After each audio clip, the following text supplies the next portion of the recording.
Johnson resigned as Conservative Party leader. Good afternoon, everybody. Good afternoon. Thank you. It is clearly now the will of the Parliamentary Conservative Party that there should be a new leader of that party and therefore a new Prime Minister.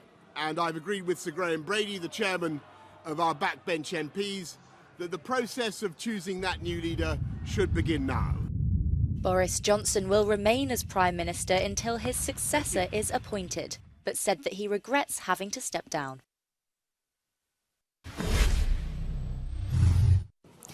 Well, for more on Boris Johnson's resignation, I'm joined now by reporter Vincent McAviney. Vincent, thanks for your time. So, what is next for the Tory party and the UK?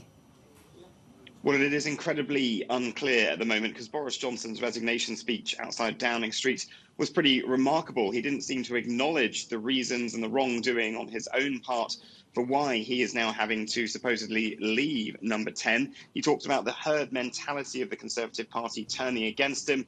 He said that he didn't want to go, that it was the best job in the world. He'd learned so much and that next week there would be a timetable set out for the election to try to replace him. It's thought that he wants to stay until the autumn, going past even the Conservative Party conference to try and do some sort of victory lap. But people in his own party very unhappy and uncertain about this. Boris Johnson has been appointing new members to his cabinet, which is meant to be a sort of shepherding cabinet just in this interim period. But people think that Boris Johnson's character shows that what he's actually trying to do is maybe potentially cling on, that some kind of crisis might prompt, or there might be some kind of special back route for him to stay in office. And so that's why he's been so keen not to appoint the people again who have quit, but to appoint new people to carry on with the job. And he will be hoping that there might be some way, as David Cameron once called him, the slippery, greased piglet, that he could survive this. So it is really an interesting moment right now in British politics. On paper, Boris Johnson going, but those in his party that know him best are worried he might try to cling on. A remarkable speech and a remarkable situation, as you say. So we have no idea, really, when a new leader could be in place, let alone who this new leader could be. Yeah, there is no plan B in the Conservative Party. This isn't a battle over ideology, as it was when Theresa May stood down and Boris Johnson was the clear and quick favourite. It is now really a moment of existential reflection for the Conservative Party as to what they want to be, who they want to be next. There is no heir apparent. A few months ago, it might have been Rishi Sunak, the former Chancellor. Now there are at least maybe 6, 7, 8 people in the running, Nadhim Zahawi, Liz Truss, Jeremy Hunt, who want to go for this, which could spell a long election campaign. But there are those in the party now simply worried that because Boris Johnson has signalled in that strange, it has to be said, resignation speech, talking about how it was Tory voters that were taking him out, about the fact that he'd won that huge majority at the last election, the biggest in 30 years, that they worry the longer he stays in, the more likely he will try and grip onto power.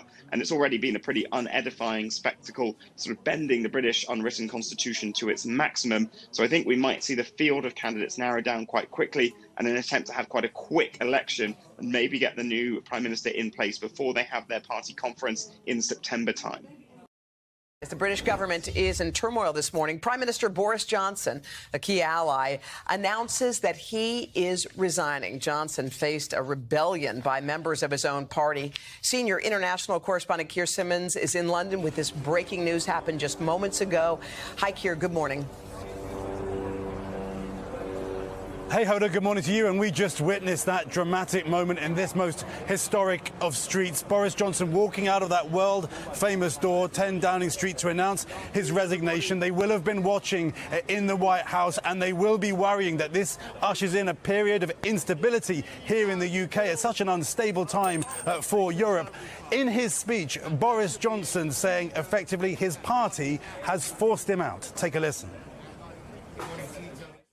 It is clearly now the will of the Parliamentary Conservative Party that there should be a new leader of that party and therefore a new Prime Minister.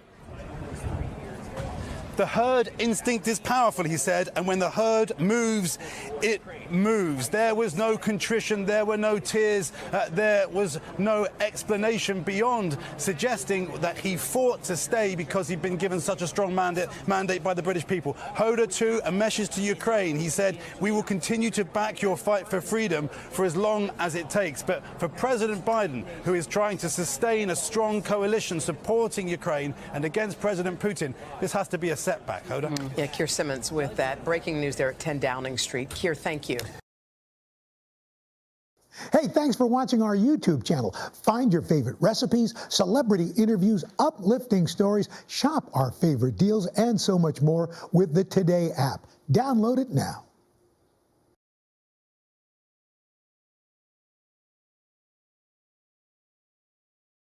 To apologise. His time at number 10 has been littered with scandals. Just months after taking office in July 2019, the British Prime Minister was investigated over funding of a holiday to the Caribbean island of Mustique with his partner. He received a £15,000 benefit from a Tory party donor for private holiday accommodation, which he failed to declare. Johnson also came under fire when he was accused of asking Tory donors to pay for an estimated £112,000 revamp of his Downing Street flat. The Conservative Party was fined nearly £18,000 as a result. However, perhaps the biggest scandal was Partygate. While British people observed a strict lockdown, unable to spend holidays together, a series of alcohol-fueled gatherings were organised at Downing Street.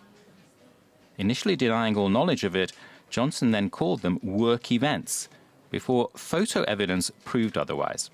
Mr. Speaker, I think the right honourable... Over 100 fines were issued following a police investigation, including one for Johnson himself, making him the first British head of state to break the law during his tenure. Let me say immediately that I've paid... Nobody told me that what we were doing was, as you say, against the rules, that the event in question was something that we were going to do something that wasn't a work event.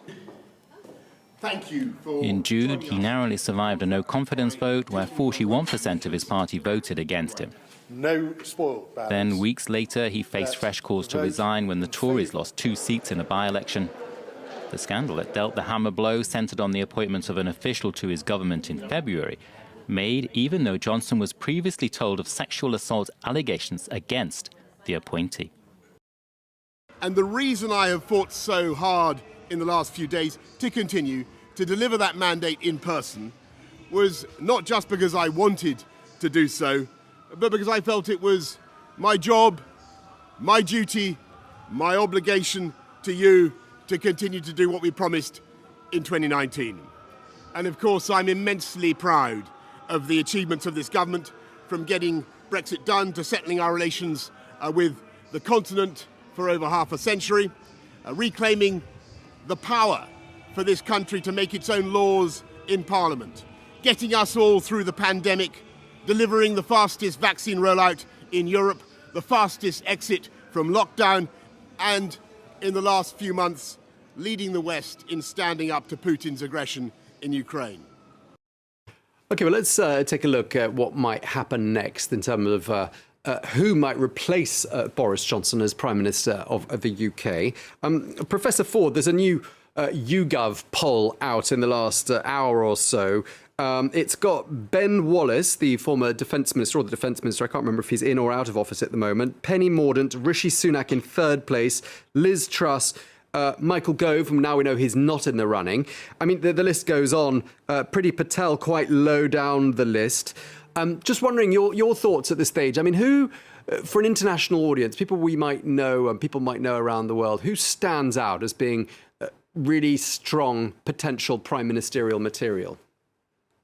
Well, part of the problem that the Conservative Party now have is that there is no clear front runner here. There are a number of candidates who have now a reasonably high profile from having done big jobs, Liz Truss, Rishi Sunak, Sajid Javid, Priti Patel, and so on. But on the other hand, any candidate who wins this race needs to basically win the race with two very different audiences. First, Conservative Party MPs who will choose the final two candidates that get taken to the membership, assuming there are still two in the running at that point. There weren't two in the running, for example, when Theresa May took over because the second one dropped out. And then Conservative Party members. Now, I'm not sure if this YouGov poll is of Conservative members or the public at large. If it's of the public at large, it's largely irrelevant to the race because the public at large don't get any voice in this.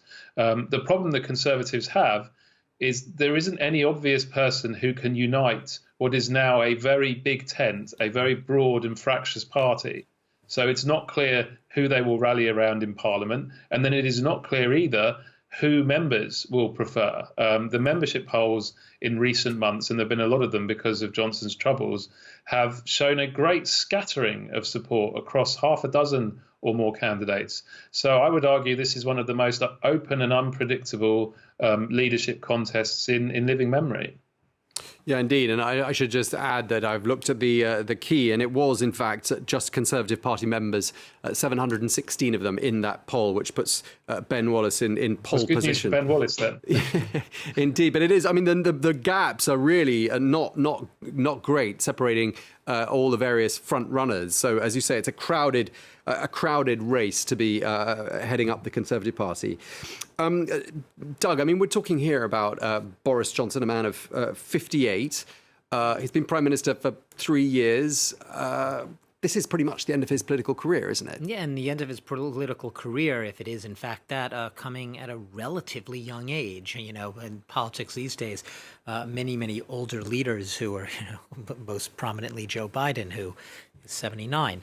But look, you know, where does he go from here? Look, you know, political leaders are hardly done and dusted as people who contribute in some way to society after they're out of power, if they want to assume those roles. You know, I think that Boris Johnson is a type who will probably be a popular figure given his sort of charismatic persona. Very jocular, very outgoing, gregarious, on the lecture circuit. We're probably going to see him popping up left and right. You know, remember, he's now a practical hero in Ukraine, and he probably is now going to try to devote himself and attach himself and associate himself with those causes where he thinks he has the greatest chance of shoring up a sort of more shining legacy, and he's going to gloss over the so-called, the weaker points in his premiership, the things he doesn't want to harp on too much. So, I wouldn't be surprised, to see him turning up as a respected, keynote speaker at a lot of events and forums, especially when it comes to this war in Ukraine, which doesn't seem to be going anywhere anytime soon, quietly into the night.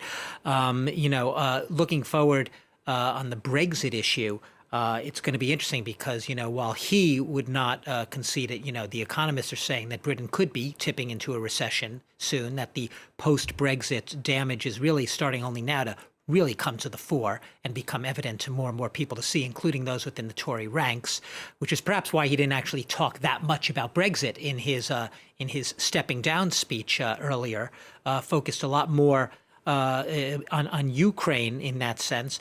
And I think in his wake, one of the things people are going to be looking for right now is perhaps, and we've actually had from Ireland's Prime Minister a sort of an appeal perhaps for Boris Johnson in his final months before he does leave power to perhaps reconsider his stance on things like the Northern Ireland Protocol, revamping them, unpicking it, a protocol that was devised really to protect the viability of the Good Friday Agreement in the Republic of Ireland on that border.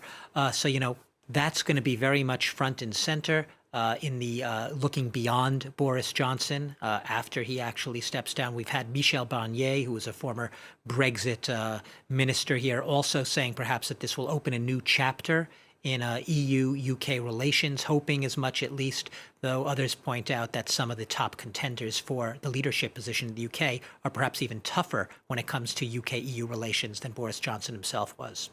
OK, thanks for that, Doug.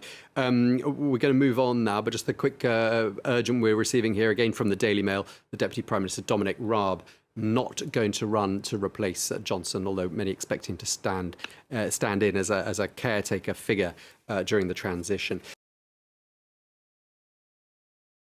From a bumbling MP known for his mop of silver blonde hair to the Prime Minister of the United Kingdom, Boris Johnson has been dismissed by critics as a political clown, But some would argue his buffoonish image was a mere ploy to camouflage his ruthless ambition.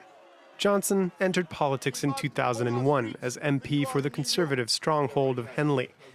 But it was during his 2 terms as mayor of London that he became a household political name, taking center stage during the 2012 Olympics.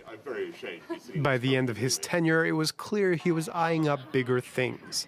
Johnson swapped his pro-immigration and pro-Europe politics that had won over London for more conservative views to pander to the rightward swing in the Tory party. And having toyed with supporting Remain in the 2016 EU referendum, Johnson became the poster boy of the Leave campaign, pitting himself against pro-European Prime Minister David Cameron. A bet which eventually paid off. After David Cameron's resignation in the wake of the Brexit vote, Johnson vied to succeed him in number 10. But first, he served as foreign minister in Theresa May's government. After a series of blunders, he resigned in July 2018, adding that he couldn't accept May's deal with the EU. Almost a year later, the Prime Minister herself became Brexit's second casualty, as she lost the support of her party and stepped down. May's resignation sparked a contest for a new leader, which Johnson won, running on an uncompromising platform of delivering on Brexit. We're going to fulfil the repeated promises of Parliament to the people and come out of the EU for the first time. Another roll of the dice by Johnson paid off in December 2019. A snap election securing the Conservatives their biggest majority in Parliament since Margaret Thatcher in the 1980s. A resounding victory that gave the then 56-year-old a mandate to sign the trade deal that finally sealed his Brexit. But his tenure at Downing Street will equally be remembered for the COVID crisis, with over 180,000 deaths, and Partygate, which saw him and his team flout COVID regulations. The scandal led to a confidence vote within the ranks of the Tory party, which he survived by the scruff of his neck, but the whiff of controversy clung on to him, meaning Boris Johnson won't just go down in history as a prime minister who took the UK out of the EU.